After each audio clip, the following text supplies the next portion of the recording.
Jis tobulėjo, čia krenta trečias įvartis, nuošalės nėra. 30 minutę. Situacija darosi arti katastrofiškos Vilniaus Žalgirio komandai.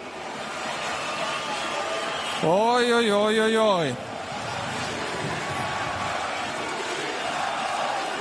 Dinamo dabar Tbilisyje. Skamba labai garsiai. Vėlgi reikia pasižiūrėti, smūgis atliktas čia, taip tikrai netrodė panašu į nuošalę. Ir įvartį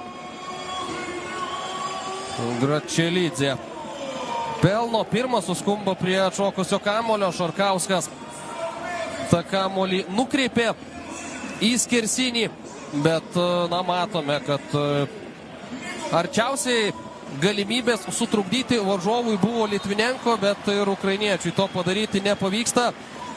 Vilniaus Žalgiris nesinori